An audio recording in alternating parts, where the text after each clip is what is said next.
What's up, everybody, and welcome to my Smackdown review, which, I guess 48 hours after WrestleMania, which, finally they show who the winner of the Royal Rumble is, unlike Raw, Randy Orton, who won, and they showed highlights of John Cena versus AJ Styles for the WWE Championship at the Rumble, as AJ Styles was sitting in the back watching the screen with Daniel Bryan and Shane McMahon as about his rematch, and he didn't want it in the Elimination Chamber and stuff. And he didn't want an Elimination Chamber. They told him there would be an Elimination Chamber. And pretty much AJ Styles said, who is in the chamber? He says, well, it's Cena, Styles, Dean Ambrose, Bray Wyatt, The Miz, and Baron Corbin. As Ambrose came up, and he says, we have some unfinished business since James Ellsworth is, running around with Carmella now.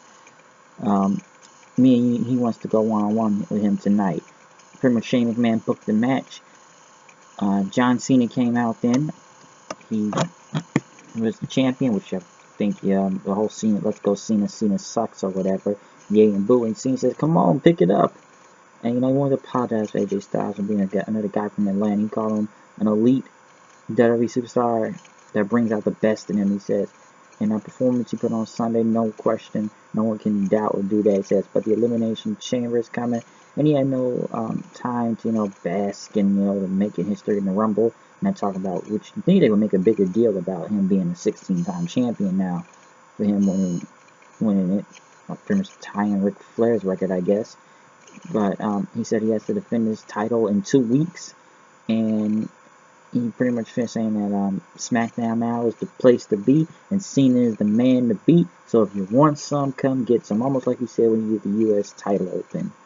And so the Wyatts came out, and pretty much Bray and Randy came out, and he says, oh, the champ is here, but the more things that change, the more that stays the same. And in 2 weeks, he will take the title from Cena, Bray Wyatt. And he says, we will enter the era of Wyatt.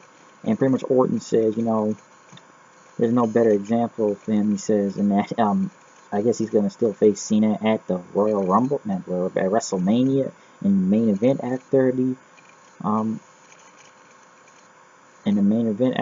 Elimination Chamber, which I'm probably didn't say Bray Wyatt was going to win. He says, I'm still going to face you at WrestleMania for the title. And he said that once I take the title away from you at WrestleMania, he will set the WWE Championship free. As both of them said, we're here. They came to the ring. And, I'm sorry, Cena kind of looked like a goof at some points. When the Wyatt thing, or the sound thing hit again, Luke Harper was in the ring, and John Cena was jumping around there, which kind of made him look kind of goofy at one point. Even when he said, the chair, if you want some, come get some, he started jumping around.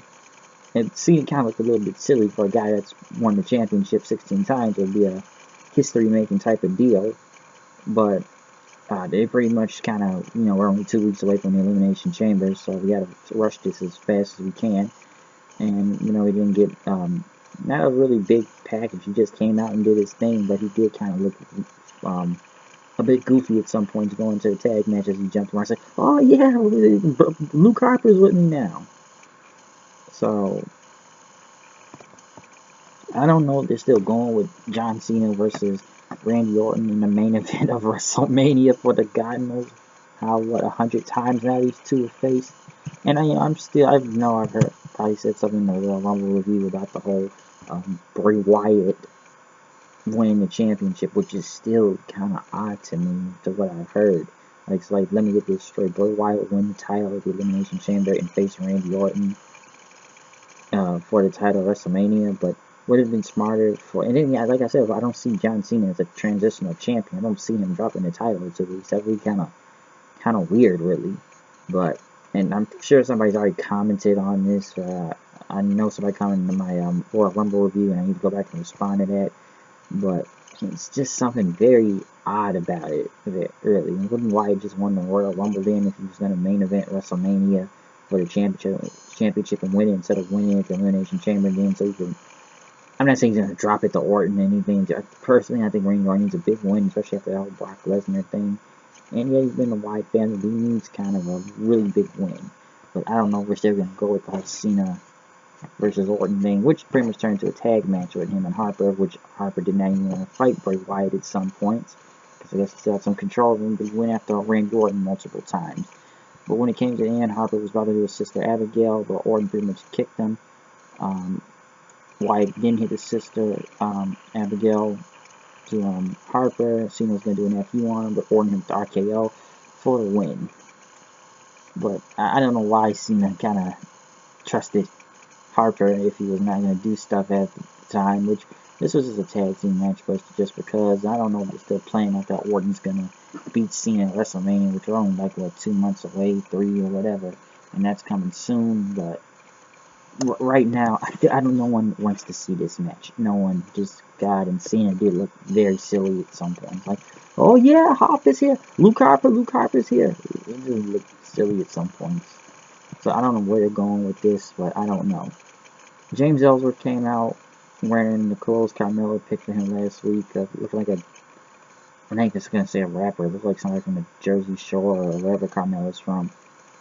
And he introduced her, and Carmella did, I don't know, she gets no reaction when she comes out. She went against Delia Dawson, which most of this entire match, JBL was burying this girl about the blue, all about calling her the blue demon, or not blue demon, but this goof with the blue hair, and trying to, it's like most of the time the commentary team focused on her and then making fun of Ellsworth or making fun of Carmella, which, I don't know, Carmella was trying to fake an injury, and then, Ellsworth grabbed the Delilah girl's leg, which Carmella did the code of silence for the win. Listen, I don't know where they still going with this angle. I don't see anything, I don't know where they can come off with this, really. I said it was stupid about a week or two ago as it is. And I don't think they have, like I said before, I don't think they have anything else with James Ellsworth right now. I don't see it. I don't understand at this point. Some people wonder how much they're paying him, which I'm not saying fire the guy, but I just feel like they really ran this course since he beat AJ Styles 3 times, and that was the end of it. They put him over, and this guy was super over at one point, but he's kind of lost all that steam, and Carmella doesn't help either. Ziggler went against Kalisto. What is it, the second, third time in a week? Wouldn't you beat him in 27 seconds last week doing a super kick? Now you're facing him again? You know, let me say this about him at the Royal Rumble, too. I didn't bring this up. Ziggler came out and super kicked the living hell out of everybody like it was the fucking Young Bucks out there doing a super kick party. Why didn't he go over there and kick Jerry Lawler again to get some type of heel? He came out regular Ziggler as a face, did his super kick deal, and got thrown out of the ring by Brock Lesnar again. It just kind of looked, I don't know. I don't know where Ziggler is at this point with this heel thing, and he's faced Kalisto so many times. I don't know why we're doing this. He won with another super kick also, which almost did the same thing, really. Apollo Crews comes off with a save, and Ziggler gets out of dodge, which is just, I don't know why he's still facing these two. And I guess JBL is still in it too, but Lawler's not there. Crews is just going to keep trying to attack him. Kalisto just keeps getting beat up, so I don't think no one cares if Kalisto, because let me say this right here, and I said it before, Kalisto and Apollo Crews get no reaction. And I feel bad for Apollo Crews because I like them in NXT, but like we've said this a million times now, they brought him up too early from NXT. Nobody cares.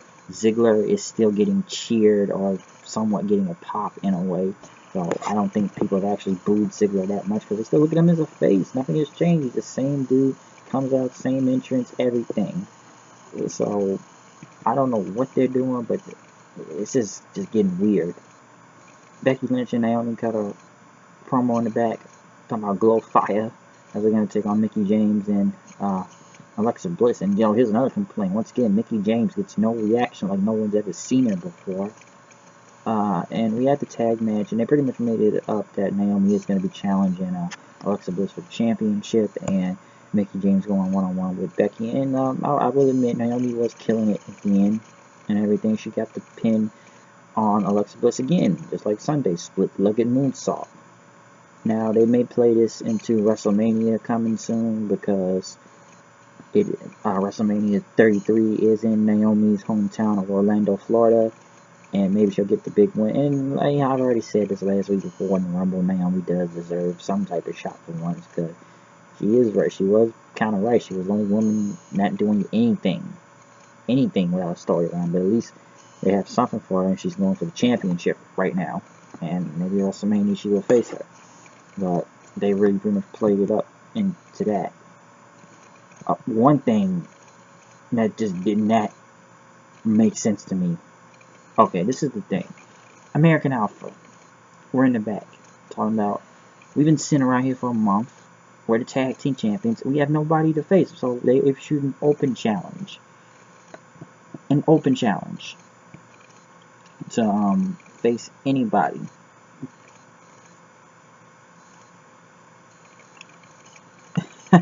Hold on a second.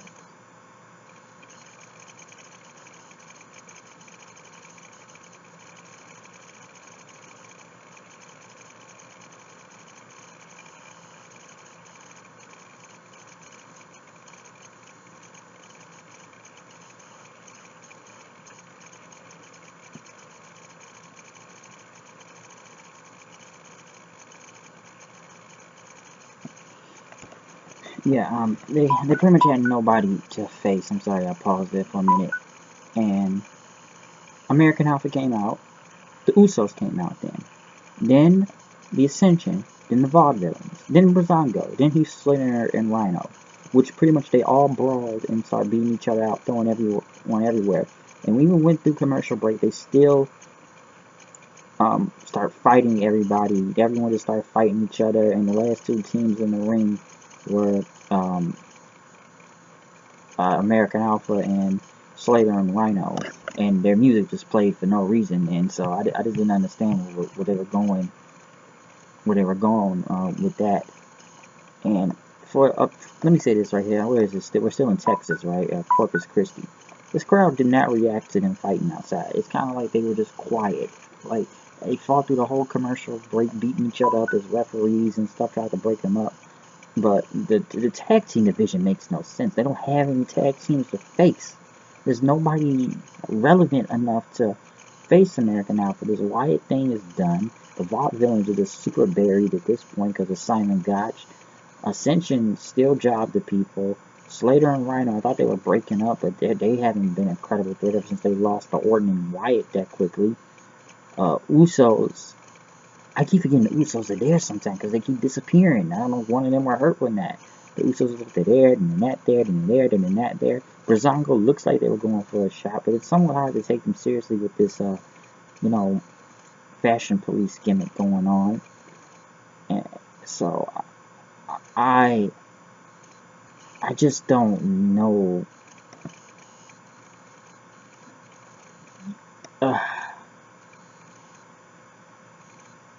I don't know. It just doesn't.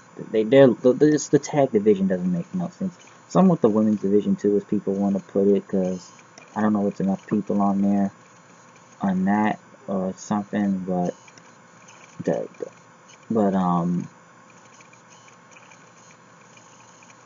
it's just not working. They got nobody. They just got nobody in the tag team division. So. I hate saying that, but what are they really doing? I haven't really seen no one done anything impressive. They just don't have anybody from American Alpha. I'm not sure about how Raw, if I want to count that too, but SmackDown's tag team division is just going nowhere right now, and the Battle Royale or fight does not help anybody. After that, Daniel Bryan was in his office where Nikki Bella and Natalya came. Natalya had security guards with her, which Bryan told them to stop bickering and that you will have a match at the Elimination Chamber. So I'm still really not interested in this feud, but at least it's going at a match at least now, so we'll see how that goes. But I was never really interested in this thing because now it's kind of going like, where's my face? Where's my t-shirts? Where's my magazine cover? Where is this? So it's whatever. They're trying, but it's just whatever. Dean Ambrose went against AJ Styles, Baron Corbin, and The Miz on commentary, which was a good match. I'm not going to complain about it that much. It was what it was. We had Corbin and Miz pretty much fight each other. which they threw Ambrose in the ring. Got Styles Clash, AJ won. Then he got Skull Crusher finale. Then Corbin at the end of days on both Miz and Ambrose and took him out from there. But the show was, it was okay in some parts, but not a lot to talk about. Tag team division needs something right now. James Ellsworth, I just don't know at this point. Cena was good, but it looks like they're still playing at the him versus Orton versus at WrestleMania in the main event. It still looked a bit lame with still was kind of lame with the whole Luke Harper thing. So I guess Luke Harper's face now, by the way, too. Nikki and Natalia's whatever. Tag team women's matches is okay. I'm not going to complain that much. Ambrose and AJ Styles is good what it was. Ziggler needs to get away from Kalisto because, my God, he beat him in 27 seconds last week. Why? Why is he facing this net? Why is he facing him again? You beat him up last week. And it's the same old song and dance with these two. So it's not a lot to say about Smackdown tonight, but it was what it was. But I still don't know if they're going to have Orton versus Cena at WrestleMania. And that's what I got to say about tonight. And, you know, maybe there's some things I'm missing or not.